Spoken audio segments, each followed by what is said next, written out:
Good morning everyone. Universal biology में आप सभी का स्वागत है।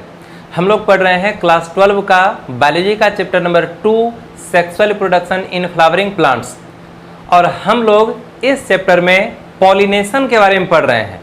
पिछली क्लास में हम लोगों ने पढ़ा कि जब फ्लावर के एंथर से पॉलन ग्रेन्स निकल करके स्टिग्मा तक पहुंचता है तो इस प्रोसेस को हम बोलते हैं पॉलिनेशन, परागन।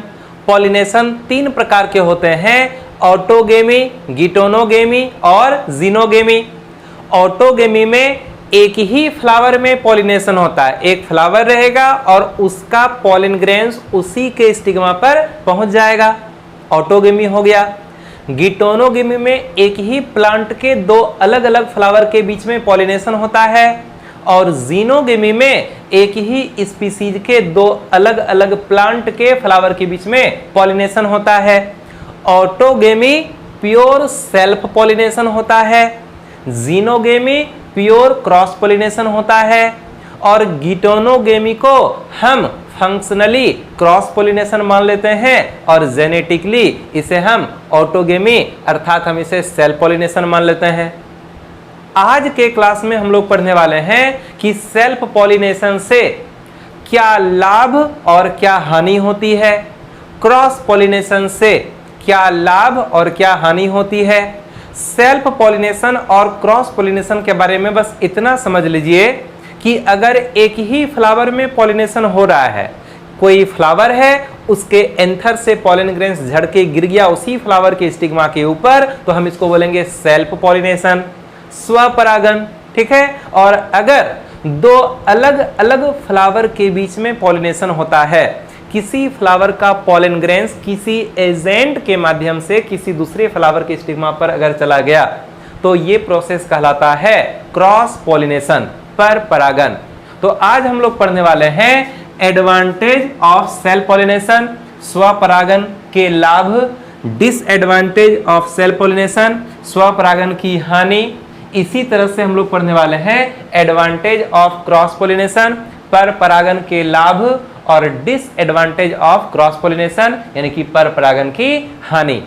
तो पहले हम लोग समझते हैं कि सेल्फ पॉलिनेशन से क्या लाभ होता है। ठीक है। तो सेल्फ पॉलिनेशन से बहुत सारा लाभ होता है, बहुत सारा एडवांटेज है इसका। क्या क्या एडवांटेज है देखो। फर्स्ट पॉइंट है no agent is required for transfer of pollen grains in self pollination, यानी कि सेल्फ पॉलिनेशन में पॉलन ग्रेन्स के ट्रांसफर के लिए किसी एजेंट की आवश्यकता नहीं होती है। जिसको हिंदी में लिखना है ना वो हिंदी में लिख लेना, हम हिंदी बता रहे हैं, हिंदी में लिख सकते हो। ठीक है। इसका मतलब हुआ कि सेल्फ पॉलिनेशन में पॉलन ग्रेन्स के ट्रांसफर के लिए किसी एजेंट की आवश्यकता नहीं होती है। सेल्फ पॉलिनेशन का मतलब एक ही फ्लावर में पॉलिनेशन होगा। कोई फ्लावर है, अब पास में एंथर स्टिग्मा है, पास में है, तो एंथर से पॉलन ग्रेन्स झड़ करके गिरेगा, स्टिग्मा पर चला जाएगा, बिना किसी एजेंट के ही ये सेल्फ पॉलिनेशन हो जाता है। तो सेल्फ पॉलिनेशन से फर्स्ट बेनिफिट ये है कि एजेंट पर डिपेंड रहना नहीं पड़ता है। एजेंट हो नहीं हो उससे कोई मतलब नहीं है, बिना एजेंट के भी सेल्फ पॉलिनेशन हो जाएगा। ठीक है। नेक्स्ट पॉइंट है in self pollination there is no much waste of pollen grains, यानी कि सेल्फ पॉलिनेशन के दौरान पॉलन ग्रेन्स की ज्यादा बर्बादी नहीं होती है। मतलब ये हुआ कि जब सेल्फ पॉलिनेशन होता है ना तो कोई फ्लावर है, एंथर से पॉलन ग्रेन्स गिरेगा और स्टिग्मा पर चला जाएगा। तो पॉलन ग्रेन्स यहां पर क्या बहुत ज्यादा बर्बाद हो रहा है? नहीं। अगर क्रॉस पॉलिनेशन होगा ना, एक फ्लावर के पॉलन ग्रेन्स को किसी एजेंट के माध्यम से दूसरे फ्लावर के स्टिग्मा तक पहुंचना है तो रास्ते में वो जहां तहां गिर जाएगा, बर्बाद हो जाएगा। क्रॉस पॉलिनेशन में पॉलन ग्रेन्स काफी ज्यादा मात्रा में बर्बाद हो जाता है, लेकिन कि सेल्फ पॉलिनेशन में पॉलन ग्रेन्स की ज्यादा बर्बादी नहीं होती है। ठीक है। फिर नेक्स्ट पॉइंट है flowers for self pollination do not require the production of too much pollen grains, यानी कि सेल्फ पॉलिनेशन के लिए फ्लावर्स को अधिक मात्रा में पॉलन ग्रेन्स के निर्माण की भी आवश्यकता नहीं होती है। हिंदी जिसको लिखना वो लिख सकते हो कि सेल्फ पॉलिनेशन के लिए फ्लावर्स को बहुत ज्यादा पॉलन ग्रेन्स का निर्माण करने की भी आवश्यकता नहीं होती है। जब सेल्फ पॉलिनेशन में पॉलन ग्रेन्स की ज़्यादा बर्बादी नहीं होती है तो कहीं कोई आवश्यकता है कि सेल्फ पॉलिनेटेड जो फ्लावर्स है वो बहुत ज़्यादा मात्रा में पॉलन ग्रेन्स का निर्माण करे? नहीं। जो फ्लावर क्रॉस पॉलिनेटेड होता है, जिसमें क्रॉस पॉलिनेशन होता है, उस फ्लावर में ये आवश्यकता हो जाती है कि वो बड़ी मात्रा में पॉलन ग्रेन्स बनाए, कुछ पॉलन ग्रेन्स बर्बाद भी हो जाए तो कुछ दूसरे फ्लावर के स्टिग्मा तक पहुंच जाए। तो क्रॉस पॉलिनेशन वाले फ्लावर को बड़ी मात्रा में पॉलन ग्रेन्स बनाने की आवश्यकता होती है, लेकिन कि सेल्फ पॉलिनेशन वाले फ्लावर्स को कम मात्रा में पॉलन ग्रेन्स बनाने की आवश्यकता होती है। ठीक है, फिर देखो क्या है, flowers do not have to be very fragrant and attractive for self pollination. मतलब सेल्फ पॉलिनेशन के लिए फूलों को सुगंधित और आकर्षक होना भी आवश्यक नहीं है। सुगंधित और आकर्षक होना तो क्रॉस पॉलिनेशन के लिए जरूरी होता है ना। अब ज्यादा करके क्रॉस पॉलिनेशन इंसेक्ट के द्वारा होता है, तो इंसेक्ट को अट्रैक्ट करना है, इसके लिए फ्लावर का बड़ा होना जरूरी है, अट्रैक्टिव होना जरूरी है, उसमें सुगंध का होना जरूरी है, नेक्टर का होना जरूरी है। लेकिन कि ये तो हम लोग सेल्फ पॉलिनेशन से बेनिफिट को पढ़ रहे हैं, तो सेल्फ पॉलिनेशन के लिए तो किसी एजेंट की आवश्यकता होती ही नहीं है, इंसेक्ट की आवश्यकता होती नहीं है।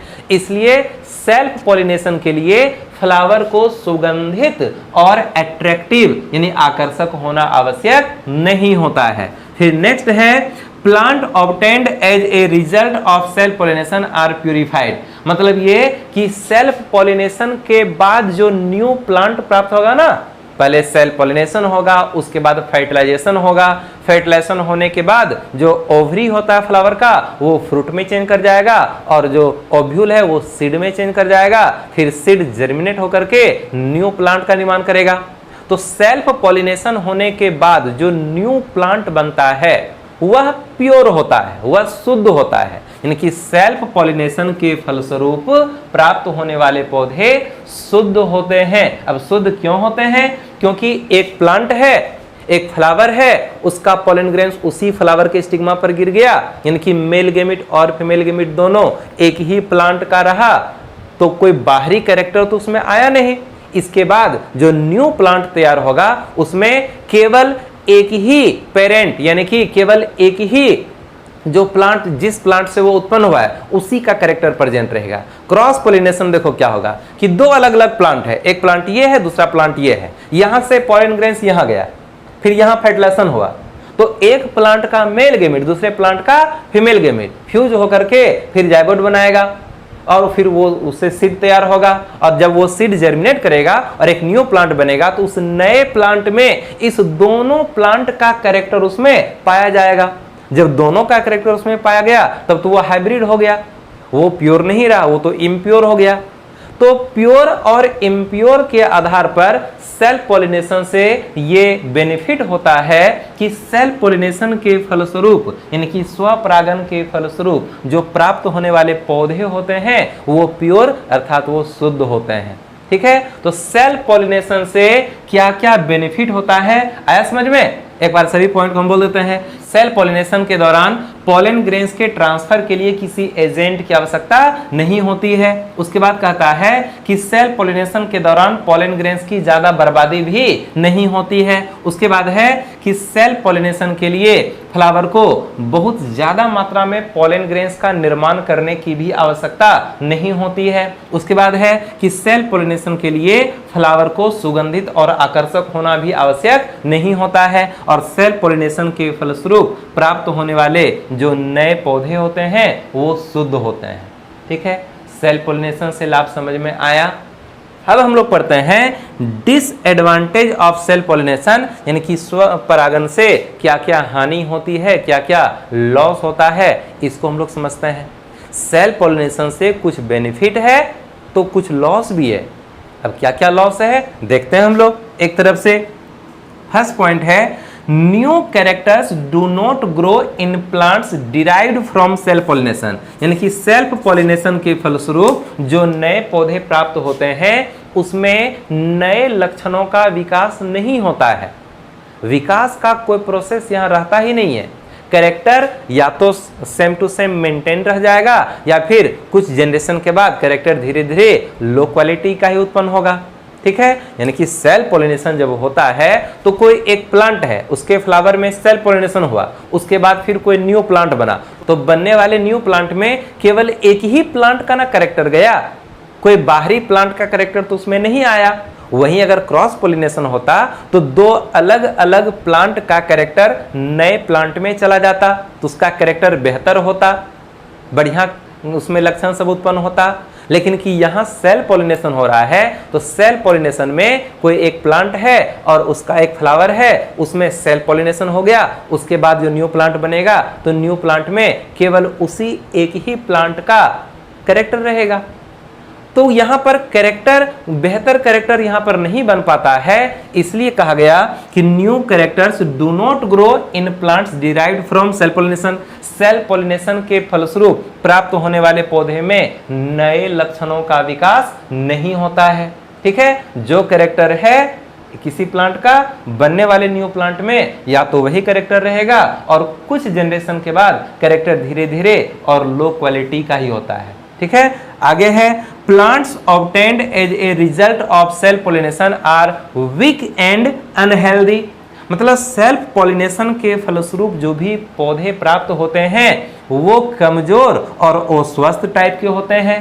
याद रखो ये सब पॉइंट को, सेल्फ पॉलिनेशन के बाद जो भी न्यू प्लांट्स प्राप्त होते हैं वो कमजोर और अस्वस्थ टाइप के होते हैं। ठीक है, फिर है small size fruits are produced in plants obtained as a result of self pollination. मतलब ये कि सेल्फ पॉलिनेशन के फलस्वरूप प्राप्त होने वाले पौधे में छोटे आकार का फल उत्पन्न होता है, यानी कि जो प्लांट सेल्फ पॉलिनेशन के फलस्वरूप बने हुए हैं उसमें छोटे साइज का, स्मॉल साइज का फ्रूट्स उत्पन्न होता है। तो ये सब है डिसएडवांटेज, यानी कि सेल्फ पॉलिनेशन के फलस्वरूप जो नए प्लांट्स प्राप्त होते हैं उसमें नया कैरेक्टर देखने के लिए नहीं मिलता है, कुछ बेहतर जो बढ़िया कैरेक्टर देखने के लिए नहीं मिलता है। सेल्फ पॉलिनेशन के फलस्वरूप जो पौधे प्राप्त होते हैं वो कमजोर और अस्वस्थ होते हैं। ठीक है, फिर है कि सेल्फ पॉलिनेशन के फलस्वरूप जो पौधे प्राप्त होते हैं उसमें छोटे साइज का फल उत्पन्न होता है। इसका स्क्रीनशॉट ले लेना है।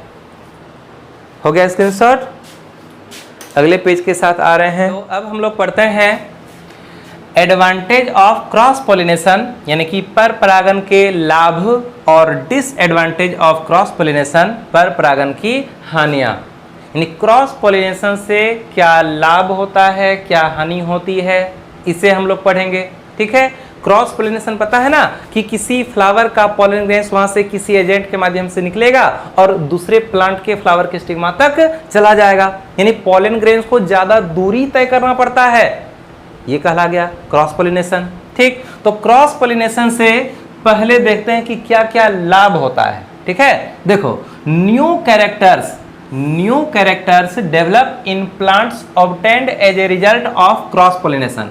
मतलब क्रॉस पॉलिनेशन के फलस्वरूप बने पौधे में न्यू कैरेक्टर्स का विकास होता है, यानी कि क्रॉस पॉलिनेशन से जो भी नए पौधे बनते हैं उसमें कुछ नए नए लक्षणों को हमें देखने के लिए मिलता है। जैसे कि क्रॉस पॉलिनेशन में क्या होगा, किसी एक प्लांट का पॉलन ग्रेन्स निकल करके किसी दूसरे प्लांट के फ्लावर के स्टिग्मा तक पहुंच जाएगा, तो एक प्लांट का मेल गेमिट दूसरे प्लांट का फीमेल गेमिट आपस में फ्यूज होकर के एक नए प्लांट का निर्माण करेगा, तो उस नए प्लांट में इन दोनों प्लांट का ना कैरेक्टर चला जाएगा, इसलिए उस नए प्लांट में कुछ बेहतर कैरेक्टर देखने के लिए मिलता है। यानी कि क्रॉस पॉलिनेशन से फर्स्ट लाभ ये है कि क्रॉस पॉलिनेशन के फलस्वरूप प्राप्त होने वाले पौधे में नए लक्षणों का विकास हो जाता है। ठीक है, फिर देखो क्या है, The plants obtained as a result of cross pollination are strong and healthy। यानी कि क्रॉस पॉलिनेशन के फलस्वरूप प्राप्त होने वाले पौधे मजबूत और स्वस्थ होते हैं। क्रॉस पॉलिनेशन के फलस्वरूप प्राप्त होने वाले पौधे मजबूत और स्वस्थ होते हैं। ठीक है, फिर देखो क्या है, The plant produced by cross pollination produces large size fruits. मतलब ये कि क्रॉस पॉलिनेशन के फलस्वरूप प्राप्त होने वाले जो पौधे होते हैं उसमें बड़े आकार का फल उत्पन्न होता है। क्रॉस पॉलिनेशन के फलस्वरूप जो नए पौधे प्राप्त होते हैं उसमें बड़े साइज का फल उत्पन्न होता है। ठीक है, तो इतना समझ में आया। अब हम लोग देखते हैं डिसएडवांटेज ऑफ क्रॉस पॉलिनेशन, यानी कि पर परागण से क्या क्या हानि होती है। क्रॉस पॉलिनेशन से कुछ लाभ है तो कुछ हानि भी है। अब क्या क्या हानि है देखते हैं। फर्स्ट पॉइंट देखो क्या है, some agent is required for the transfer of pollen grains in cross pollination, यानी कि क्रॉस पॉलिनेशन में पॉलन ग्रेन्स के ट्रांसफर के लिए हमेशा किसी न किसी एजेंट की आवश्यकता होती है। तो क्रॉस पॉलिनेशन एजेंट पर डिपेंड कर जाता है कि कोई भी एजेंट, या तो वह एयर हो, या तो वाटर हो, या फिर कोई इंसेक्ट हो, या फिर और कोई भी एजेंट हो, यानी कि एक प्लांट के फ्लावर से पॉलन ग्रेन्स को निकालना है, दूसरे प्लांट के फ्लावर के स्टिग्मा तक पहुंचाना है, तो पहुंचाने के लिए कुछ तो एजेंट चाहिए, यानी एजेंट रहेगा तो क्रॉस पॉलिनेशन होगा, और एजेंट अगर नहीं रहेगा तो फिर क्रॉस पॉलिनेशन नहीं हो सकेगा। ये डिसएडवांटेज है कि ये क्रॉस पॉलिनेशन फुल्ली डिपेंड करता है एजेंट के ऊपर। एजेंट है, पॉलन ग्रेन्स के ट्रांसफर के लिए कोई एजेंट है तब तो क्रॉस पॉलिनेशन होगा, और अगर एजेंट नहीं है तो फिर क्रॉस पॉलिनेशन होने वाला नहीं है। ठीक है, तो क्रॉस पॉलिनेशन से फर्स्ट डिसएडवांटेज क्या है, क्रॉस पॉलिनेशन के दौरान पॉलन ग्रेन्स के ट्रांसफर के लिए हमेशा किसी न किसी एजेंट की आवश्यकता होती है। ठीक है, नेक्स्ट पॉइंट देखो क्या है, cross pollination leads to greater wastage of pollen grains, मतलब ये कि क्रॉस पॉलिनेशन के दौरान बड़ी मात्रा में पराग कणों की बर्बादी हो जाती है।